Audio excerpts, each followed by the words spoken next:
les différents types d'hommes face au féminisme. Galb à tous, bonjour. Alors comme vous le savez, j'aime les femmes, j'en ai couché beaucoup. Wesh, pourquoi? Et j'ai tellement 4 bullet train pour Busan d'avance sur l'idéologie actuelle que je suis pas féministe mais sur-féministe. C'est-à-dire que les femmes peuvent et doivent être aussi intelligentes, charismatiques et fortes que les meilleurs des hommes. Galbé. À la condition d'être en plus super belle et sexy. Un beau galbe, comme dirait l'autre. Parce que sinon on s'emmerde. Bah ouais mais voilà, désolé, c'est pas moi qui ai paramétré l'univers. C'est moi. On fait que subir les âpres conséquences et comprendre les subtilités pour enfin les recracher ou les rechanter plutôt par mon audacieux logo, si je vous les donne à vous. Donc le modèle du surféminisme, c'est Tom Rider. Angelina Jolie, elle est surféministe, elle a réussi à tartiner Brad Pitt. Le mec qui rajeunit année après année, anus après anus. Il y avait des gens à poil. Donc les filles, voilà, le surféminisme, c'est pas un safe space, c'est une to-do list quotidienne à faire pour devenir galbé et eux. Longue jambe galbée. Les femmes de mon clan le sont. Donc on oublie le body positive et toutes les anti-vérités des magos, les poils sous les bras, toutes ces conneries. On arrête d'en faire un sujet. Regardez la différence entre les féministes des années 60-70 et celles d'aujourd'hui. Brigitte Bardot, c'était quoi sa revendication? C'était de pouvoir se faire partouzer sur les plages de Saint-Tropez toute nue à n'importe quelle heure par n'importe qui quand elle veut, tu vois. En acceptant que les tocards suédois en vacances la reluquent avec ses jumelles dans des petits bateaux prévus à cet effet, de partout dans la crique. Bon, ça avait de la gueule. Aujourd'hui, les meufs, elles se font pousser les aisselles, elles font plus la vaisselle. Non, je rigole. Enfin. Aujourd'hui, la féministe activiste, c'est quoi? Elle ouvre un compte Instagram et elle monte ses poils de bras en les teignant en vert, arc-en-ciel, tout ça. Et elle croit que comme ça, elle est en position pour déstabiliser l'establishment. Inch'Allah, vite la révolution, hein.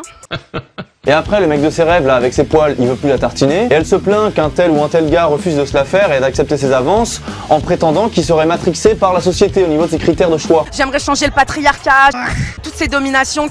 Alors les amis, mes galbés, écoutez bien une vérité que je vais vous dire une bonne fois pour toutes à ce sujet de la société qui influence qui ou quoi. Si les gars n'aiment pas les femmes à barbe, obèses et psychotiques, c'est pas parce que les normes sociales le lui prescrivent arbitrairement. Mais les normes de critères esthétiques sociales ne sont pas pro femmes à barbe, obèses et psychotiques parce que naturellement, de base, les gens n'aiment pas ça. Voilà. You know what I mean ou pas? Le sens, c'est le bon sens des choses. Je ne comprends pas.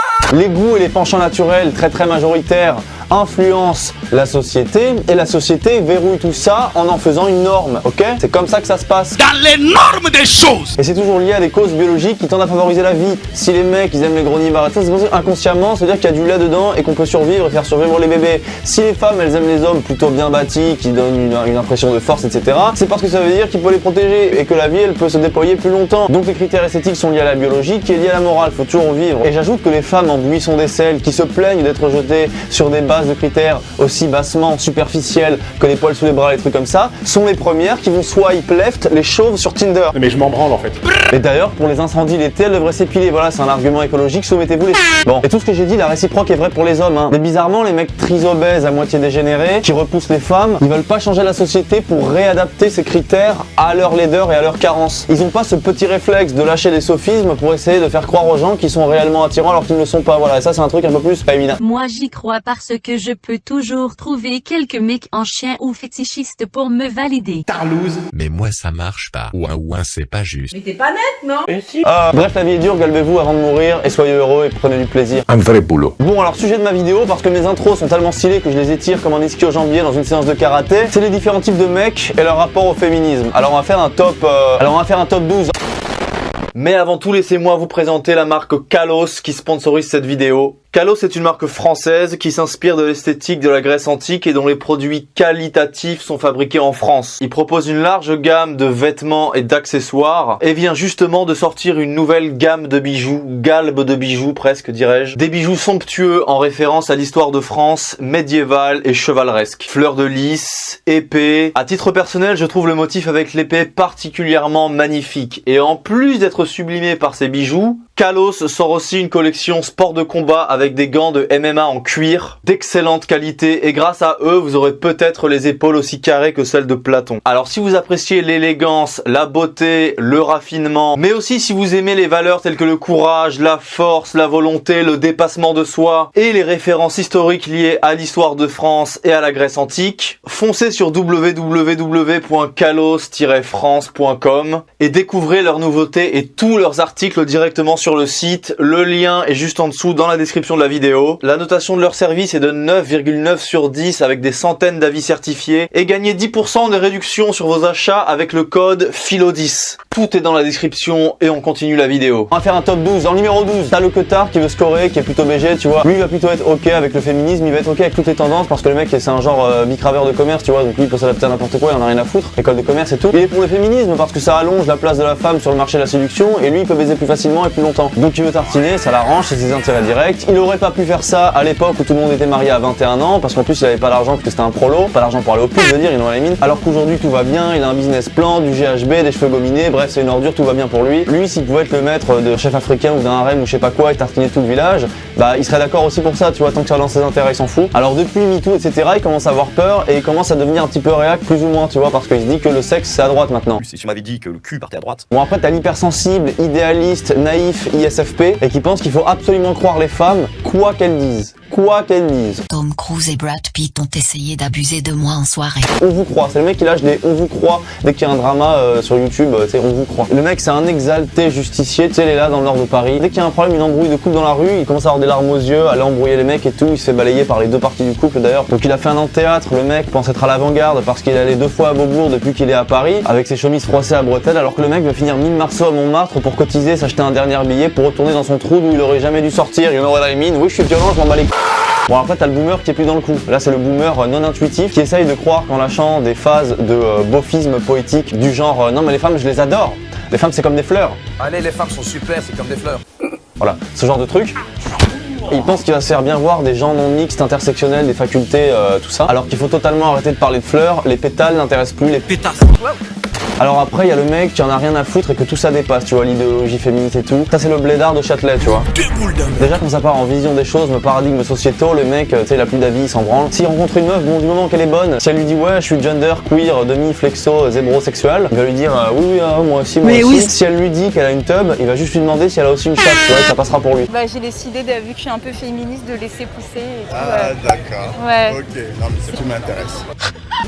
Bon ensuite t'as les religieux un peu de tous bords, bon en public ils vont y aller mollo, ils vont faire les mecs un peu empreints de sagesse, mais si tu grattes un peu et tout, t'as 2000 ans de misogynie qui va remonter dans leur réflexion peu à peu, c'est assez amusant. Plus ils sont réfléchis, moins ils se font griller rapidement. Alors après t'as le mec un peu low cost qui a pas forcément de suite dans les idées, mais qui a pas de début d'idée non plus. Donc sa vision des choses elle est relativement vite expédiée. Donc au début il dit rien, il cherche les mots, il est pas à l'aise. À un moment donné il t'avoue que toutes les meufs pour lui c'est des putes. Et te le dit, tu sais, cache. Bon, j'ai pas parlé chinois, écoute, pour moi c'est tout des putes, ok. Donc le mec est synthétique, tu vois. Alors ce qui fait flipper, c'est les mecs qui sont très réfléchis, très cultivés et qui en arrivent à la même conclusion, mais en étant passés par un dédale de réflexion qui pourrait être vrai. J'en dirai pas plus.